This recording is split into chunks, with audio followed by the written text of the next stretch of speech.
guys, good morning to all of you. Welcome back to my YouTube channel Medhavi coach institute.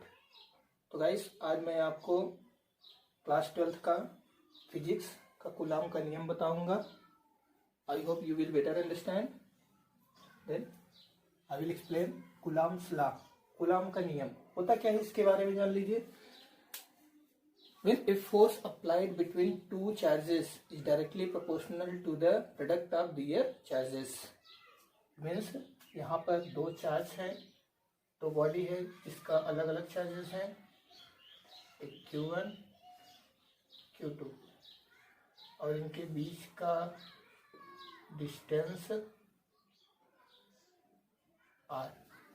तो हमने यही बताया, the force applied between two charges, वह force attraction भी हो सकता है, रिपल्सन भी हो सकता है। अट्रैक्शन तब होगा जब दोनों चार्जेस अनलाइक होगा, और रिपल्सन तब होगा जब दोनों चार्जेस लाइक होगा। इट मीन्स प्लस प्लस होगा तब रिपल्सन होगा, माइनस माइनस होगा तो रिपल्सन होगा। तो हमने यही बताया, the force applied between two charges is directly proportional to the product of their charges. It means F is proportional to Q1 multiply Q2, equation number second. और यही कूलम्स लॉ सेकेंड बोलता है, the force applied between two charges is inversely proportional to the distance between them. It means F is inversely proportional to R square.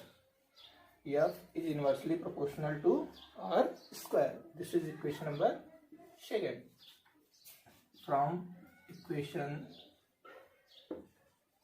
First and second, equation हम first और second को लेते हैं। F is proportional to Q1 multiply Q2 upon R square. अब यहाँ से हम proportionality को रिमूव करते हैं तो एक कांस्टेंट जोड़ते हैं।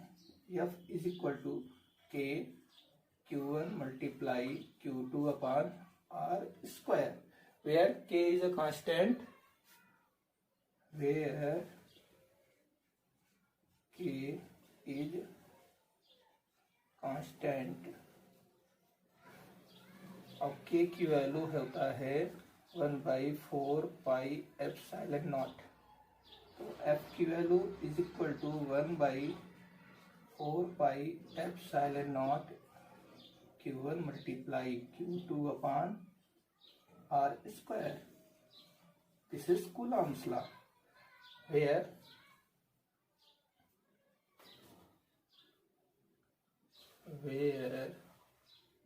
epsilon naught is a constant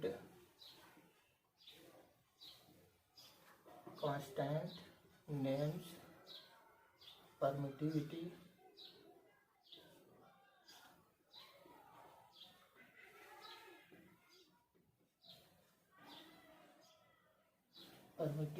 of vacuum. अब इसको हम हिंदी में भी एक्सप्लेन कर देते हैं। दो आवेशों के बीच लगने वाला आकर्षण या प्रतिकर्षण बल दोनों आवेशों के गुणनफल के अनुक्रमानुपाती होता है, पहला नियम। दूसरा नियम, दोनों आवेशों के बीच की दूरी के वर्ग के व्युत्क्रमानुपाती होता है। तो F is proportional to Q1 Q2 and F is inversely proportional to R square. Equation first और सेकेंड को हमने कंबाइंड किया तो F is proportional to Q1 Q2 upon R square. जब कभी भी प्रोपोर्शनलिटी को हम रिमूव करते हैं तो कांस्टेंट ऐड करते हैं, वहाँ कांस्टेंट K हो जाएगा, where K is a constant और K की वैल्यू होता है 1/4 पाई एप्सिलॉन नॉट। यहाँ किसके लिए है? कूलम्स के लिए है। जैसा आपने यूनिवर्सल लॉ ऑफ ग्रेविटेशनल पढ़ा है वैसा ही ये कूलम्स लॉ है। यूनिवर्सल लॉ ऑफ ग्रेविटेशन में क्या होता है, दो ऑब्जेक्ट के बीच में ग्रेविटेशनल फोर्स लगता है। जब ऑब्जेक्ट एक दूसरे से दूर रहता है तो उनके बीच में हमेशा ग्रेविटेशनल फोर्स अप्लाइड होता है। लेकिन यहाँ पर चार्ज कहीं आता है तो दो चार्ज कहीं भी अगर रखे जाते हैं तो उन दोनों के बीच में अट्रैक्शन और रिपल्सन फोर्स आता है, और इस फोर्स को हम कूलम्स फोर्स भी कहते हैं। जैसे वहां पर ग्रेविटेशनल, उस फोर्स को ग्रेविटेशनल फोर्स कहा जाता था और इस फोर्स को कूलम्ब फोर्स कहते हैं। अब यहाँ पर value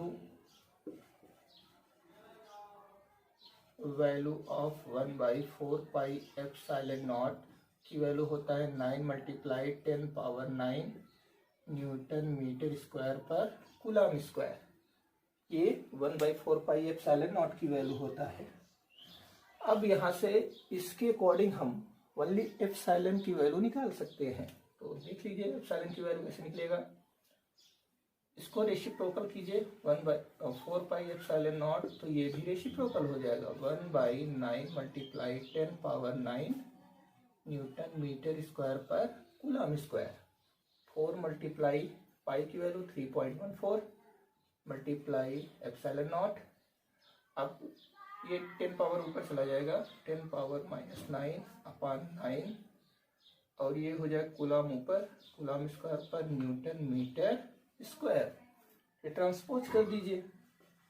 epsilon is equal to 10⁻⁹/9 multiply 4 × 3.14 coulomb square per newton metre square.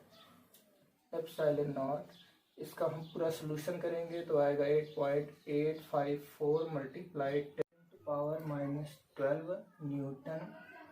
Coulomb square per newton metre square. ये पूरी वैल्यू एप्सिलॉन0 की हुई। आशा है कि हमें आपको अच्छे से समझ में आया होगा। अगर नहीं समझ में आया है तो कमेंट बॉक्स में कमेंट कर दीजिए। नेक्स्ट वीडियो में जब लेकर आऊँ तो उसमें आपको समझाने का प्रयास करूँगा। अभी तक आपने हमारे चैनल को सब्सक्राइब नहीं किए हैं तो प्लीज़ सब्सक्राइब कर लें और बेल आइकन्स को दबा दें ताकि आने वाला नेक्स्ट वीडियो आप तक पहले पहुँचे। थैंक्स।